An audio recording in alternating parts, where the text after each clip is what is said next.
you wanted the best, you've got the best podcast. The hottest podcast in the world. The Chris Voss Show, the preeminent podcast with guests so smart you may experience serious brain bleed. The CEOs, authors, thought leaders, visionaries, and motivators. Get ready. Strap yourself in. Keep your hands, arms, and legs inside the vehicle at all times, because you're about to go on a monster education roller coaster with your brain. Now, here's your host, Chris Voss.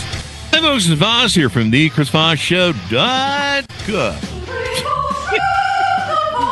We kind of just died off at the end there. I figured it'd be funner than doing the up thing. So welcome to the show, my family and friends. For 16 years and 2,700 episodes, we've been bringing the Chris Voss Show, and I'm just about ready to lose my mind, but we have someone on the show to help us all regain what little bits of our mind we have left, at least speaking for myself, I should say.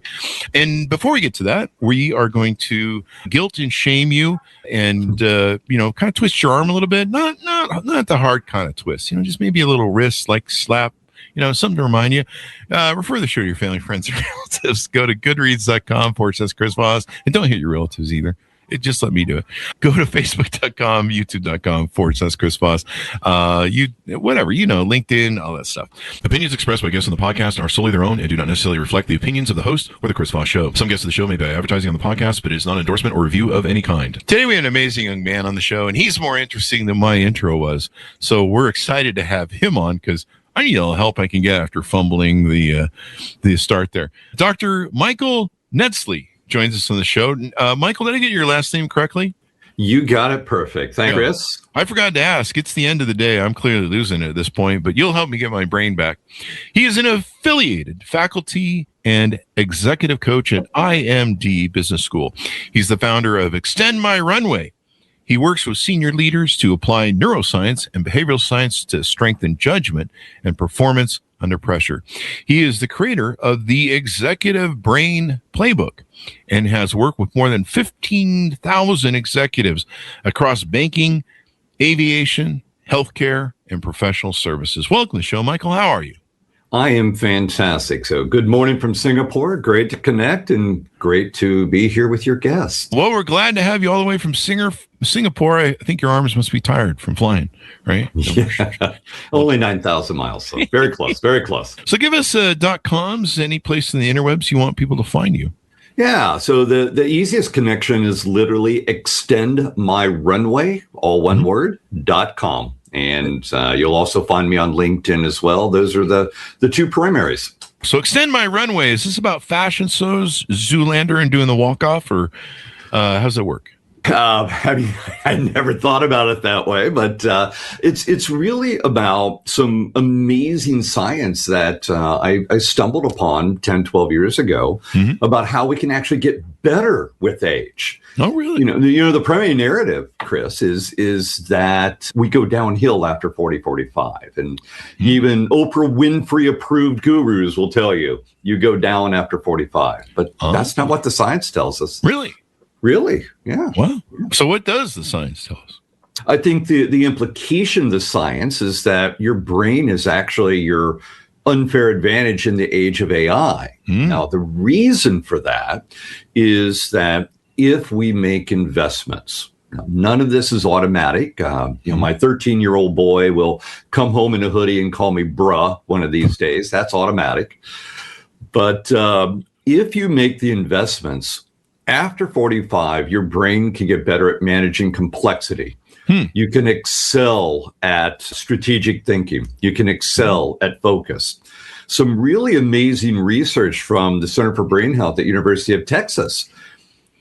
If you make the investments, innovative thinking can peak in your 60s. Really? Really? And it's not the 28-year-old on mom and dad's t-shirt, mom and dad's sofa. It's in your 60s. And the same thing with transformation in your ability to remain relevant. That peaks in your 60s as well, that your ability to update. So it's an amazing story of just how good we can be between 45 and 75. Wow, that's really awesome. Because, I kind of feel sometimes off. I started testosterone placement a couple years ago. And before that, I had bad brain fog. And I didn't know it until I, got my chemical balance back. I started snorting testosterone. I go into the testosterone clinic and I go, I'm here to drop off some testosterone for everybody. I hope you guys have a big week because I got a lot to drop. And then I go in the back and everyone looks at me like, that guy's inside of us. And you're on the other side of the equation, right? yeah. And then I come out and I go, oh man, all right, got testosterone for all you folks here. And they all look at me like, oh my God. So there's that. But no, I thought the brain kind of got a little fuzzy, a little fuzzy, foggy as you age. I mean, sometimes I kind of feel like mine's a little foggy. So let's set brain fog aside because that really is more of a situational development. Okay. But the truth is, brain decline is inevitable. Now, something really amazing begins in, say, your late 30s and continues till 60, 65, in that your brain's in this struggle. Part of it is decline, but automatically the brain is also trying to compensate. So it will sort of reach into other parts of the brain and find some additional resources to keep you sharp. Now, here's the problem. If we don't make the investments in ourselves, if we don't take care of ourselves, the decline is stronger than the compensation. But if you do make the investments, the compensation is stronger than the decline. And that compensation extends your runway. It gives you more years where all of these additional cognitive strengths can be developed and emerge. So you got to take care of yourself. That's lesson number one. What? Yeah, I know. I can't eat 5 pizzas a day anymore. Bad news for my whiskey collection, I'll tell you. Yeah, I miss the days of being able to drink. Those are some good days. Yeah, those were the good days. They finally caught up to me where it's like I just look at alcohol and get a hangover, and so I had to finally quit. Like seriously, one beer and you'd be like, why am I hungover? I used to be able to drink half a bottle of vodka. So it's a wonder I have a working brain left. Now let me ask you this. Yes. Why is this? Why is it, we can do all the jokes like youth is wasted on the young. That's my favorite joke. And get off my lawn. I'm that Clint Eastwood character now in my old age. Get off my lawn, you maggots. And you feel lucky. I'll spray you with the hose. We don't shoot people. We just spray them with the hose. Like I actually had people do that to me when I was a kid. Yeah. It sprays with those because they're walking on their sidewalk. Anyway, so why is it this thing? Like, why aren't young people as smart as they think they are? Okay, so there's 3 questions in that one. Yeah, let me take the third one first. All of these higher order forms of thinking are fueled by life experience. We don't have a whole lot of that before 40, to be blunt. We really don't. So they just don't have the fuel yet to fully develop and optimize strategic thinking, innovative thinking, managing complexity, and so on. But the really big change is, number one, we're not working ourselves to death the way our grandparents did. Physical labor is a much smaller part of the workforce. And concurrently, particularly in the West, the United States is a great example, all of these investments in healthcare, people are living 30 years longer. Our grandparents never had the opportunity on average to live long enough for this to even happen. And you and I are the first generation where this is a real thing for us. Yeah. I mean, 100 years ago, we were all actually like, I think the 50s. I mean, when they created social services, Social Security, at 65, when they created that whole thing, most of the people didn't live to 65. It was the greatest moneymaker for the government because they're like, these guys paid us, and they thought they were going to live to 65. But now the flip has happened where, we're living to like 165 and the government's like, do we have to keep paying these people? Exactly. So we've got a system that is no longer aligned with the demographic reality that we live in. Yeah. Do you think maybe we need to extend? I feel pretty great at 58. I don't know if things can change in a moment's notice. Welcome to the world. I feel better after getting my testosterone rebalanced. That changed my life. It may have saved my life. But barring an unforeseen some sort of, piano landing on my head, or, getting run over by a bus. That seems to be my favorite joke on the show now. Or, cancer or some sort of horrific thing overtaking me. I feel like I could live and just keep writing, doing the show, writing books. I feel like I could keep doing intellectual stuff. I don't know. Exactly. But I'm going to hold you to this. I'm going to call you when I'm 70. And if I'm dumber and I'm not. I'm going to read the riot act to you. I'm the guy you're going to call. I'm blaming you for everything after that. But how do we do this investment? What do we got to invest? This is like an OnlyFans where I have to buy a monthly subscription or something. What's going on? Nope. And not that I know anything about OnlyFans. Yeah, I was asking but there's a couple of levels here. Let's start with the lifestyle level. What you start and what you stop. Mm-hmm. What you start is what I call the brain health trinity. You have to significantly improve sleep, nutrition, and exercise. Mm-hmm. So this is like building the foundation of a house. If you don't have a good foundation, the house is going to crumble. So nutrition, 5 pizzas a day, right? I wish. I'm going to say the word my kids hate, broccoli. Oh. But you get where I'm going. There's no swearing on the show, Michael. Whole foods, healthy fats, protein, these Mediterranean diet. I got to eat a salad. Got to eat a salad, but you're allowed to have good cheese in there. Oh, cheese is allowed. Yeah. I'm one of those people. If you give me a hunk of cheese, like a piece of Swiss cheese, like I'll eat the whole brick. Oh, exactly. I'm just compulsory like that. Yeah. If you put booze in front of me, I'll drink the whole glass. You put water in front of me, I'll drink. I have a OCD problem. So now, what else? So you've got to start with the brain health trinity. That's what you do. The trinity. Here's what you don't do: multitask, sit all day, stay alone, and not interact with other people. And alcohol. I'm feeling attacked right now, Michael. Yeah, I know. It ruined my lifestyle. But multitasking and alcohol are just horrific for your brain. I can tell you they really are. And if you could cut your multitasking in half and cut your alcohol in half, or I just drink. What if I just cut my brain in half? I think was that a lobotomy? So that's a different story, but there are people who've actually had that done. They are literally out there with half a brain. Yeah, but, I see people on Twitter. they're all that would be they're all on Twitter. But social media. But seriously, if you could just cut those two things in half, or as I was saying, I've become a lunch drinker, like on Saturday with rugby games. Oh, and.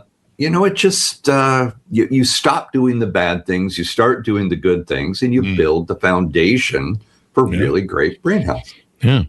Does gut health count into that? We talk a lot on the show about gut health and how it's your second brain, and, how if your gut's inflamed, it can cause your brain to be inflamed. Exactly. And so many of the neurochemicals are produced in your gut as well. So gut health is a huge part of it. And one of the scientific things that's changed is we are no longer going, well, your brain is your brain, your heart is your heart, your nerves are your nerves, your gut is your gut. Mm-hmm. We now realize how intimately all these things are connected. And it really is a whole body issue. It's pretty intimate. I've seen myself naked. That's all. Okay. That's all. I wasn't going there. I wasn't going there. But yeah. Right now, people are dry heaving. They listen to the show. Yeah, no comment. No comment. So eating right, eating healthy, I guess should be better than right. Getting rid of the booze. I quit drinking in 2020. I had a lot of fun for 20 years, but like I said, it just got to the point where 2 hours of fun on a Friday night equal 3 days of dehydration, bloating, water gain, water loss. Like the second or third day, I'm peeing like a horse because I put on all this water to offset the hangover hydration or dehydration. And then you're like, I feel like I'm wearing like 5 pounds. And then, 2 or 3 days later, all goes and you feel like you got a headache. And then my energy. And finally, I just went, hey, man, 2 hours of fun. This isn't worth it. It's not. And then fun I discovered anymore. Edibles. Yeah. Okay. Now, so in Singapore we don't have that, but it's look into that. The body changes in amazing ways. And, at 28, we could have gone out and had a great night with our friends and survived at work the next day, where now at my late 50s, it's a 2-day hangover and recovery. Yeah. If I have chicken late, I probably have a hangover. No, I'm just kidding. So diet's important. You got to take care of your health. You got to take care of your gut health. What are some other ways we need to invest that you hit on? So let's say you got the foundation built. What comes next is brain training. So in the same way we go to the gym and do curls to strengthen our biceps, which, and let's be blunt, that really isn't exciting, to be blunt. We've got to do the same thing for our brain. So there are patterns of thinking for innovation. There are patterns of thinking for transformational thinking. There are mindsets around managing complexity. You've got to practice using them the same way you go to the gym and build up your muscles. And as an adult, if you do not make these two investments, the brain health followed by the brain training, it is unlikely that these great capabilities that can emerge later in life, it's very unlikely it happens for you if you do not make these investments. Now with is video games a great way to help with this? I love strategy games. I've always loved strategy games. And for me, being an entrepreneur, that's all it is, a giant strategy game. And life, really. Except when you lose, it's kind of, you lost, you don't get to start over. But are video games helpful in this format, or do we need to do chess or read books? What are some of the ways that we can make this investment? Video games is an interesting question, and we're seeing more and more research on that.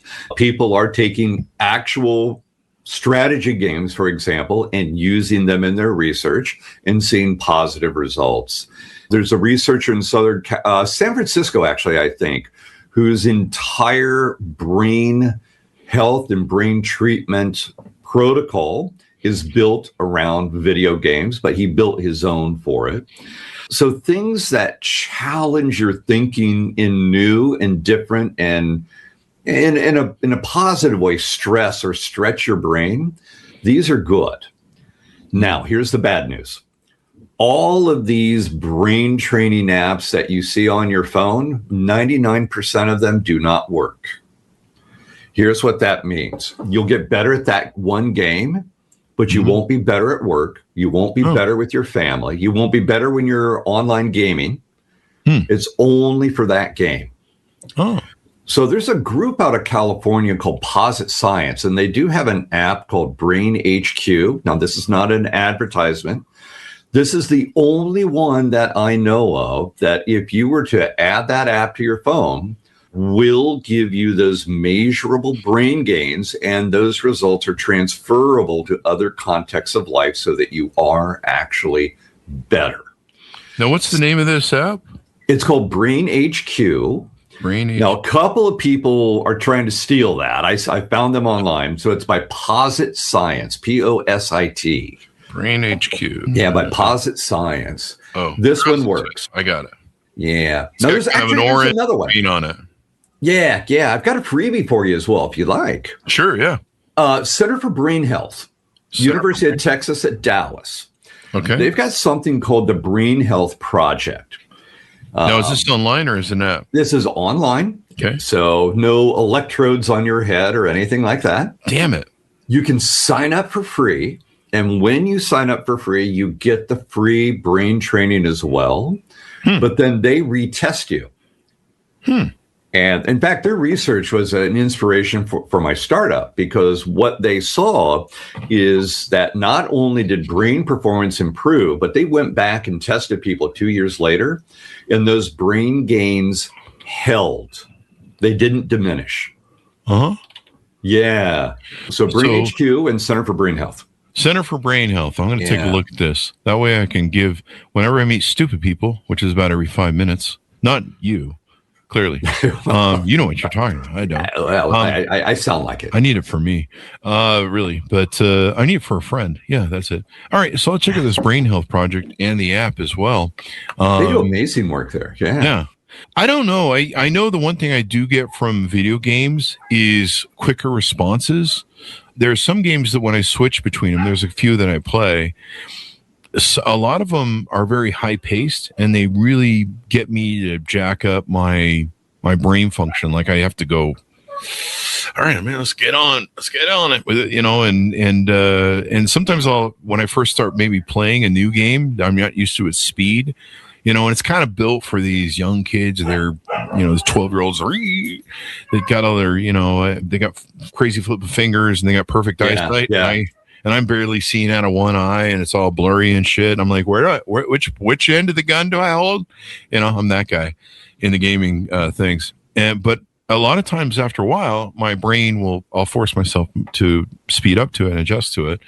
So I don't know. I mean, I'd like to find games that keep me going. Right now, it's just dodging bullets in the game of life, But you're hitting the nail on the head. If I can give you a contrast, somebody could be a CFO, a C anything, and they're going to keep making the same kinds of decisions day after day after day. Now, they may have a big brand name behind them. The contract that they've got to make a decision about, this one may be with pharmaceutical, that one may be with logistics, but it's the same pattern every day. That's not going to help. What you're describing, where you push those boundaries, you stretch those boundaries, that's exactly what has to happen. It's like going to the gym. If you do a set of 10, which one really gives you value? The 11th. You've got to stretch it. And that's how we strengthen the brain. What if I just kind of stick my fingers in there and swirl them around? Will that kind of give it a stretch? Yeah, I hate it when they touch, though. That's the bad part. Yeah, when they touch, it's bad. It's kind of alarming, actually. Sometimes I just take a pencil and then I just floss it out a little bit, floss it out, go back and forth like this. I think I saw it on a cartoon once. It worked, so clearly. Now, let me ask you a couple things about this. There's two things I've heard. I'll throw one at you. Now, one thing that seems like people about 50 kind of have this awakening where I've let me see if I can describe it, because I've heard it from a few different variations from a few different sources, but we kind of reached this awakening point where we've been alive long enough to where the patterns show. So like for me at 50, I could see the destruction that I left in my path with my childhood trauma that I never resolved. And, that you kind of reach a point in life where you can look back and go, it could be me. And you're like, sorry. But you can kind of see things. And I've heard that sometimes you've developed enough where you understand human nature, you understand human patterns, you understand yourself. There's kind of like this awakening. And the second part of my question is this part of one of the things I really enjoyed about turning 50-ish and probably, 48 was my sex drive just kind of went in the toilet, which was probably part of the testosterone drop that I wasn't aware of at the time. But it kind of fades a little bit. You kind of quit, that dinging you have as a man where you're like, hot babes, hot babes, hot babes, hot babes, that whole ping. Exactly. Yeah. It was so nice to have that gone. And I'm like, wow, I can just kind of look at women and go, well, that's kind of cool. You're not there. And I really love that. And then I got testosterone replacement, and that screwed up everything. In fact, my ADHD came back too. Like I was really enjoying my ADHD being gone because I was just old and broken down, and I'm just like, well, this is nice. I'm not chasing women. I'm not, ADHDing all the time, and then the testosterone brought it back. But is maybe the reduction or slowdown of some of our sexual drive, women get perimenopause, premenopause, menopause. We kind of are like, yeah, we're too old for the shit. I don't know. Is that part of maybe the reason we activate Be Smarter? I don't know. We're not thinking about just getting laid all the time. We're actually thinking about shit. There's a couple of things going on here. And again, this natural progression through stages is just part of being human. Oh. And when you focus on the brain health trinity, there is a knock-on effect of basically through the really great health, you extend that period. And the declines we're talking about don't necessarily come as earlier or come as strongly in all of it. But also in this period, we've got to remember your brain is a prediction machine. You were talking about patterns. And part of what happens in our 40s is we start to believe we've actually got it figured out. In our 30s, we thought we had it figured out. We knew we had it figured out. We knew we had it figured out. Yeah, exactly. But in our 40s and 50s, we go, wait a minute, I think I might actually be figuring this out. I'm not the Dunning-Kruger anymore, where I'm a teenager who thinks he knows everything. So we fall into, I hate to say it, a somewhat lazy pattern. And so we've done the hard work. We've got the promotions. We've got the home. We've got the truck or the BMW. We've got the vacations. And it's all just sort of working. And that comfort is what gets us in trouble when it comes to midlife and brain health. You've got to go through the pain of, can I give you a really simple example? Please. I've been in Singapore for 24 years. All right.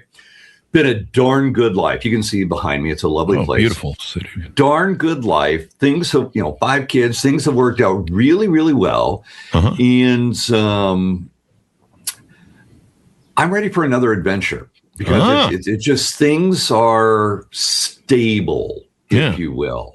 So you want to fake your death, get a new wife, get some. Well, okay, so I'm not going that far. I'm not moving to Uruguay and exact. But can I see myself relocating to New Zealand or relocating to Mauritius and just taking on an all new challenge one more time? Hey, you want a challenge? Come to America right now in 2026. Oh boy, come on over. Yeah. The water is ice. The sharks are in the shallows. Absolutely. Lions are roaming. So, but you if you stay in that comfortable pattern, it's hard to fight the decline. You got to challenge yourself. Yeah.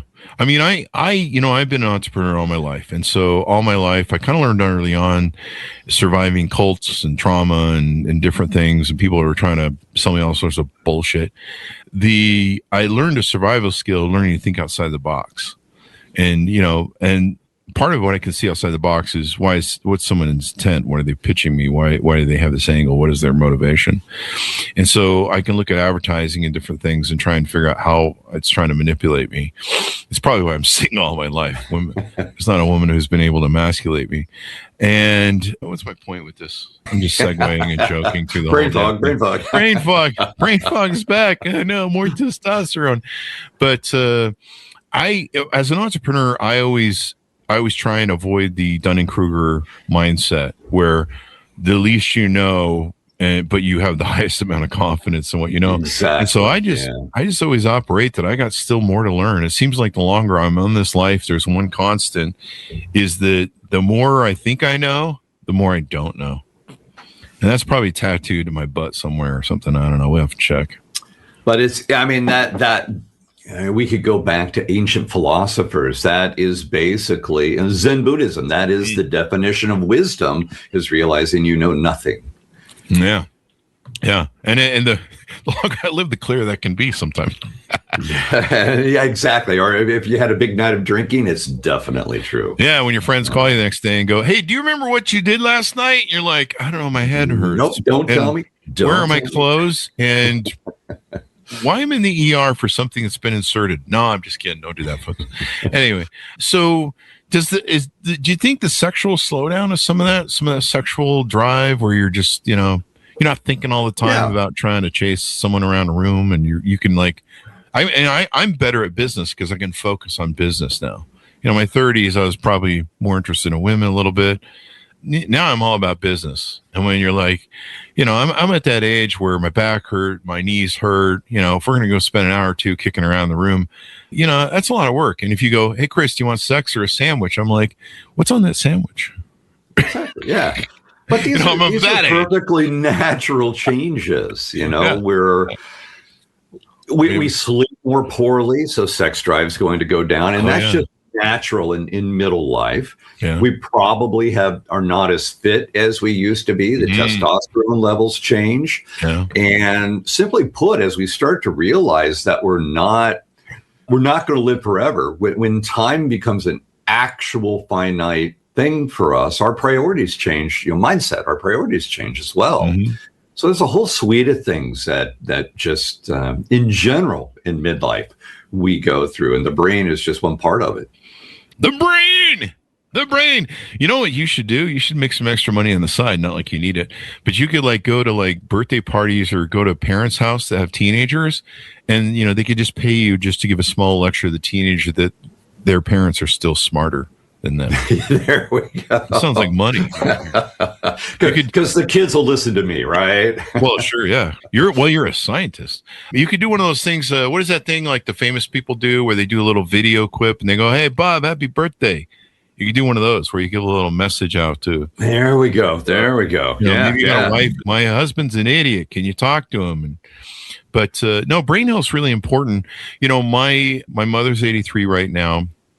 I want her to stay around as long as she can, and be aware as long as she can, because why not? I mean, it's, you know, my sister's in dementia and she has MS. She's been in care centers for like 10, 20 years. Yeah, so I'm watching what that dementia does, and I'm looking at my mom going, I don't want that to happen to her, and I'm sure she doesn't want it to happen to me with dementia, because it can happen to anybody. But age, you know, you get older and you're like, But I'm hoping my brain will get better as I get older, and I seem to get better. Like right now, I have all sorts of tips and tricks for ADHD, and I try and manage it as best as possible. But you know, it is the CEO's disease, and we innovate like, you know, MFers. Yeah. I'm hoping that what you're saying will occur with me in spite of all of my drinking and food I ate over 20 years.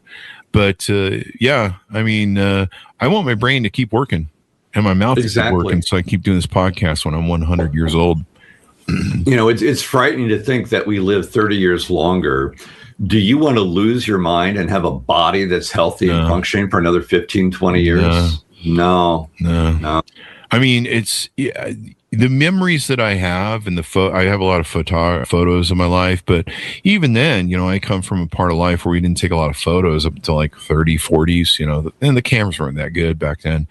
And stuff comes to me, and I'll be like, oh yeah, I remember that. Oh yeah, I remember doing that with my dogs. Oh yeah, I remember doing that with a friend.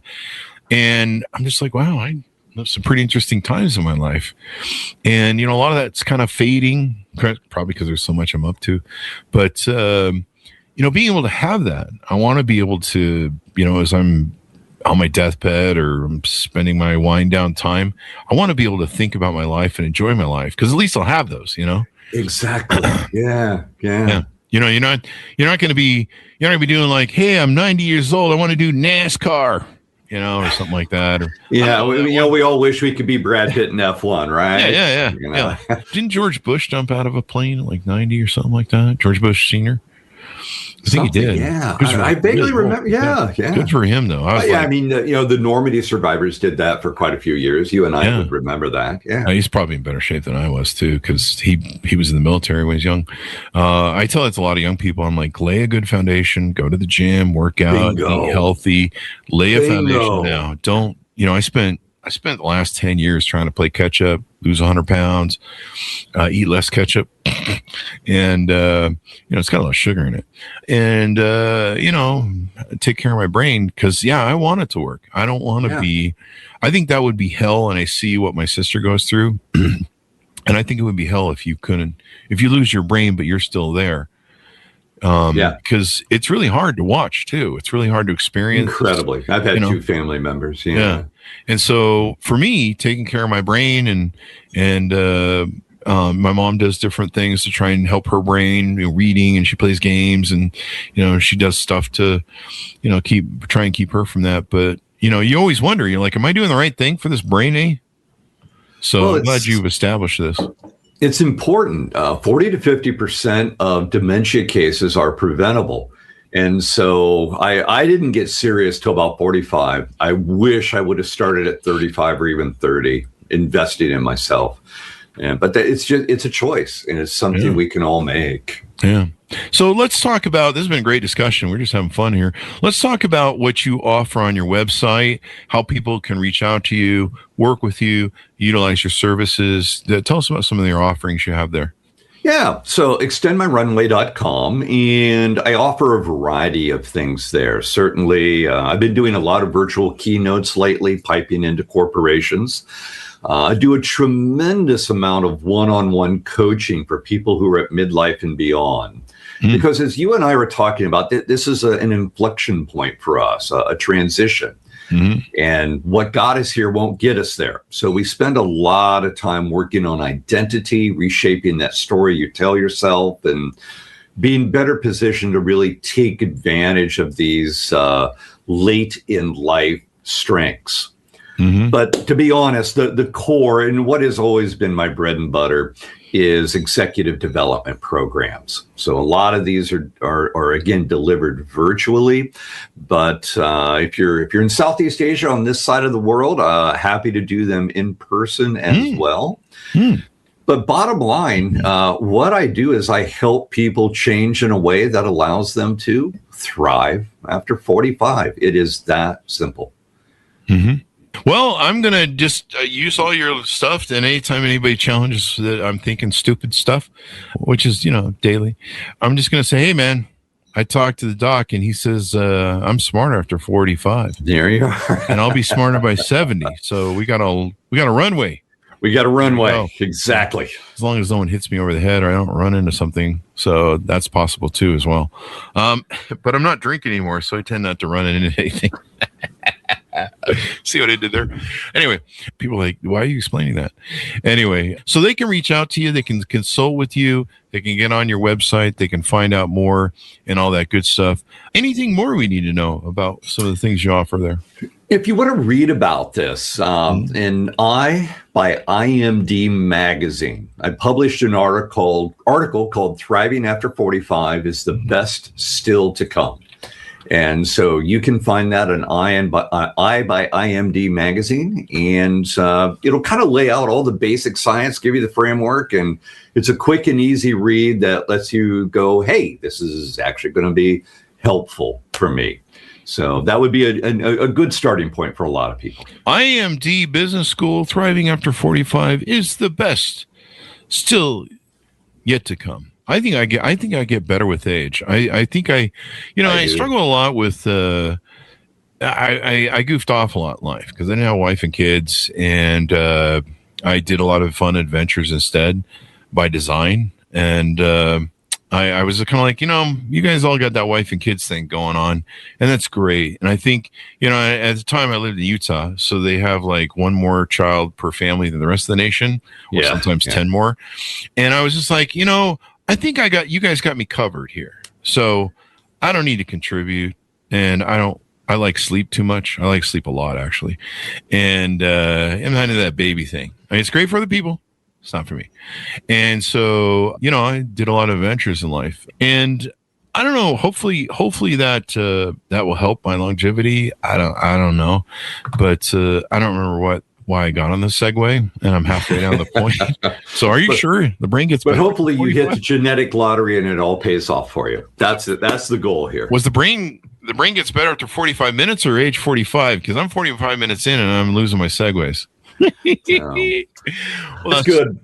I'm going to read the article. Thriving After 5 is the best still yet to come. Oh, what I was going to say was, I kind of lived a life that, if you want to call me Peter Pan, go ahead, because I had fun. Peter Pan. And Peter Pan syndrome. But, so I didn't really kind of grow up too much. I mean, I've owned companies all my life, but, I had a lot of fun. But now I feel like at my age, I turned 58 here next week. 4 days? Jesus. And I feel like I'm hitting on all cylinders like I've never hit before. Bingo. I feel a little bit lighter on energy sometimes. That's what coffee and Red Bulls are for. How many Red Bulls do I need to drink to make this 45 brain work? I wouldn't go down the Red Bull route, but per day. I agree with what you were saying. It's my run time, my per mile timing may be slower, but I'm doing the best work of my life. Yeah. Plus, I'm not as distracted. I can be focused even with the ADHD coming back. I'm not chasing girls around. I'm not chasing, I'm not doing stupid things. I'm still, my podcast probably is the greatest thing that helps my brain. That's probably a good question for you. Hey, does having a podcast, have all these brilliant authors like yourself and writers and people that are smart on the show, does that help improve my brain at all? Is that 100%. Your brain is hardwired for social connection. You're doing the right thing. Let me ask you about that, because we're really having trouble with social connection in this world, especially after COVID. Yeah. And people are isolating themselves pretty badly. I run a big dating 5,000 member group, and we can't get more than 100 out of them at any given time to show up at an event in person to person, because after COVID, they're like scared of each other. And they're like, well, there's strangers there. And I'm like, there's strangers at Smith's, the store, and your grocery store, and the 7-Eleven. You go get gas. You're surrounded by strangers at all times. Some of you are married to a perfect stranger, probably. We found that out during COVID. And so isolation hurts the brain, maybe? 100%. 100%. Wow. Join a community group. Join a running club. Join a cycling club. Or as Scott Galloway says, go to a bar and talk to a stranger. Yeah. You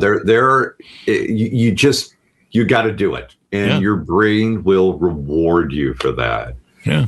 I love it. We do 3 shows a day, Monday through Thursday, 48 shows a month in the podcast. I love talking to people. I love the interest. I love learning about them. I'm sick of me. That's part of the problem at 58. I'm just like sick of me and my shit, my stupid stories. Probably so is the audience. He's going to tell a story. No more mirrors in the house. No more mirrors in the house. Yeah. And, but having people on, and, I meet a new person 3 times a day that I've never met before. By the end, I usually have a good friend, and I've learned a lot from them, their stories, their journeys, and I love collecting them. And sometimes I go tell people, hey, you can't, this story I got off the podcast is amazing. I'm a storyteller too. I'm a griot. I collect stories. That's like my thing. And so I don't know, hopefully that will make me smarter. You're doing the right thing. Keep it up. Cool. Keep it up. All right, I'll go back to drinking then. All right, so final thoughts as we go out, or final pitch out on people, how they can onboard with you, learn more, and all that good stuff.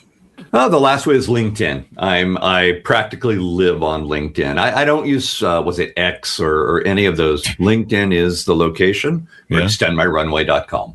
Yeah, I don't want to go to X. I'm pretty sure that's bad for your brain. Yeah, I struggle. It's not for me. It's not for me. Let me ask you this. I know we've gone really long, but you brought some excellent data to this show. We've had people on that have said one of the problems our brains are having is we are not evolved and adapted to look at 2K screens, or to look at 2-dimension screens. We're designed to look at 3-dimensional. If I'm looking at your face, I'm looking at your eyebrows, your eye movement, your lips. Do I have stranger danger, or are you a friend? We're gaining rapport, probably mirroring each other a little bit. There's all these millions of cues that we have when we interact with each other's person. I imagine that, keeps the old noggin firing on point. But when we look at these screens and we're doom scrolling and maybe we're getting depressed or low dopamine or just cheap dopamine hits, that probably can't be good for our brain. No, it's not. And Jonathan Haidt's book is worth reading. But from my point of view, as I look at executives and the fact that we've got mortgages and such to pay, what you're doing is you are consuming your most scarce and precious resource, which is your cognitive bandwidth. And you're wasting it on nonsense. And it's going to be really hard to thrive later in life when you're wasting not just the time, but that precious brain's bandwidth on complete nonsense. And so that's fundamentally the problem is we have a hard time focusing because we've used up all the bandwidth. Oh, that explains why sometimes I just got to go take a nap, or we need more Red Bull. Go hit refresh and come back 20 minutes and you're better. Yeah. Red Bull, it gives you rings. Are we getting paid for this Red Bull thing that we're doing? No. Italian coffee this morning for me. So Italian coffee. Do you do espresso or? No. I'm still the middle American farm boy. I gotta have coffee in my milk, but at least I get good coffee. Well, I won't judge you too harshly. So I've gone full Italian. I can do the whole espresso machine. You want to keep your brain sharp? Get yourself an espresso machine and all the expensive money pit toys that come with it. Yeah, that thing's a whole new. Like it takes 20 minutes to make a coffee in the morning, and if you haven't suffered through not having your coffee as soon as you wake up in the morning, go down that route. But there's so much intricate stuff that you have to do and stuff, But that's why we love it. It's fun. Yeah. Let's not put it that way, but it does give me coffee in the end. Really, it comes down to basically no one gets murdered. So there's no murder takes place. Yep. And that's really important, the judge tells me, after I've got 6 or 7 No probation. ankle bracelets. Yeah. So people can reach out to you. They can work with you. Companies can hire you to consult for them. I'm sure executives, you probably work with a lot of executives, one-on-one CEO types. They're like, Yep. hey man, I gotta hit next level because, demands are high. Exactly. So, yeah. How do we manage a world that has more demand than we have brain capacity? How do you manage it? What if we just how they have single trailer homes and you put a double wide on it? Why don't we just have that with their brain? We can have like a little add-on right here. Well, I think Elon's trying to do that by putting electronics in there. But again, I'm not sure I'm ready to go down that path. Yeah, I'm not sure I want a guy who's that high on ketamine. Yeah, there's a whole nother question. There's a whole other thing going on there. That or that big of a narcissist, one of the two. Anyway, so thank you very much for coming to the show. We really appreciate it. And what a great discussion. So now I'm going to run around and tell all the teenagers that I'm smarter than them still. There you are. So bragging rights for the day. There you are. And I'm spraying him with the lawn hose. Get off my lawn, you Gen Zers. Oh, we like Gen Zers. They're good people. They're not. I haven't met one yet, but I'm working on it. No, I'm just teasing. I love you people. Don't unsubscribe. Well, thank you very much for coming on the show. We really appreciate it, Doc. Thank you, Michael. And keep enjoying that beautiful scenery there in the Singapore. It's a pleasure, Chris. Thank you for having me on. Thank you. And thanks everyone for tuning in. Go to goodreads.com/Chris Voss, LinkedIn.com/Chris Voss, Chris Voss1 on the TikTokity. All those crazy places in it. Be good to each other. Stay safe. We'll see you next time. You've been listening to the most amazing, intelligent podcast ever made to improve your brain and your life. Warning, consuming too much of the Chris Voss Show podcast can lead to people thinking you're smarter, younger, and irresistible sexy. Consume in regularly moderated amounts. Consult a doctor for any resulting brain bleed.